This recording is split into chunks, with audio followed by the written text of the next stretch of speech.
Hey fans, we're back at it again, and this time we're taking a look at the shortest running back ever. The running back is a position on offense, different from all the others. Mainly, you're gonna get hit, and a lot. And while it's possible to be successful in the league and be on the smaller side, Walter Payton and Barry Sanders, they weren't exactly giants, but they were considered to be two of the greatest to ever do it. Most running backs, they're built to handle heavy workloads, and they weigh upwards of 210, 220, or larger. Now imagine not even being 100 pounds, and less than 5 feet tall. Enter Adam Reed.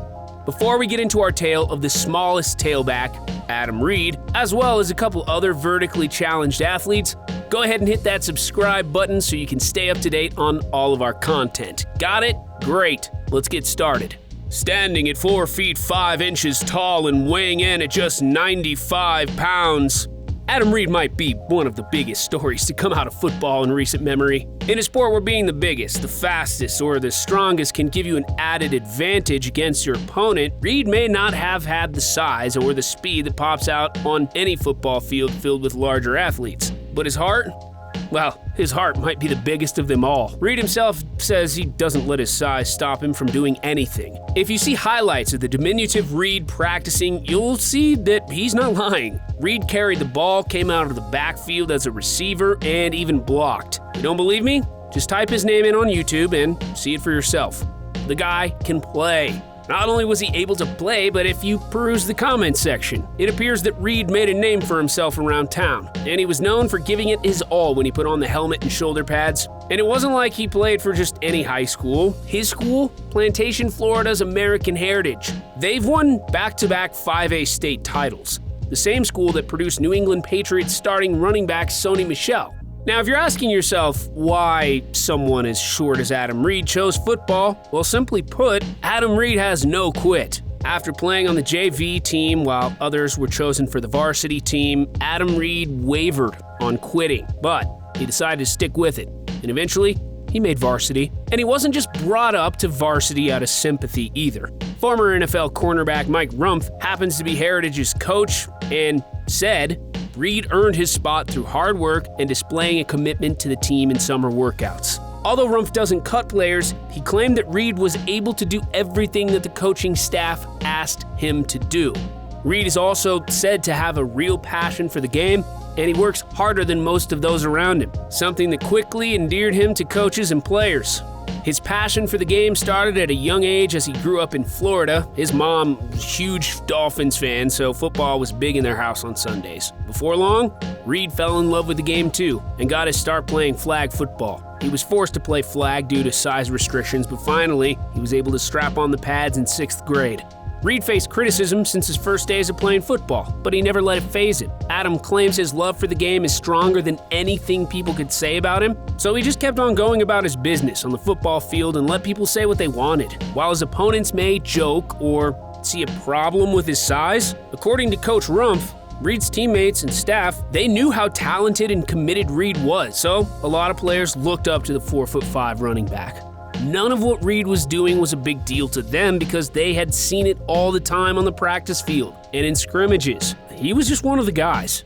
Getting on the field was a challenge for Reed, though. At just 95 pounds, the risks of Reed playing a contact sport being much smaller than his competitors was something that his coaches didn't take lightly. Before Reed was able to see a down of football on the varsity team, Coach Rumph had to talk to Reed's mom and the running back about player safety and the concerns for Reed because of the risk his size posed. As it turns out, Reed did end up getting in to see some action 4 games and was able to carry the ball 5 times for 13 yards during his senior season. While those numbers might not appear to be anything special, Reed has served as an inspiration to many undersized athletes in contact sports. Many who didn't know his story now use Reed as a source of motivation. Instead of ending their careers prematurely, have not let their size count them out. Reed's playing days may have ended after his varsity season, but Coach Rumph said he'd love to have him come back as one of his coaches at American Heritage High School.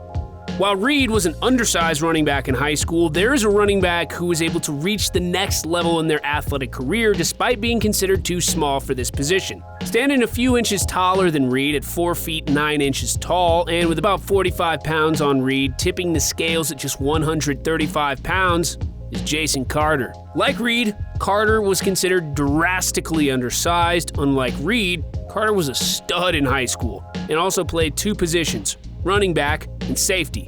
So not only was he ducking and dodging would-be tacklers, but he was also delivering some blows. After high school, Carter was able to walk on to Rice, a Division I school, and after convincing doctors that it would be safe for him to play, Carter got his shot. After being relegated to practice team and scout team duty, Carter was given his shot to get into an actual game after 2 years. Carter appeared in 2 games and was given 2 carries, which he managed 3 yards. Considering the increased risk in transitioning from high school contact to college, what Jason Carter was able to do by walking onto the team and earning himself some playing time at Rice is nothing short of amazing.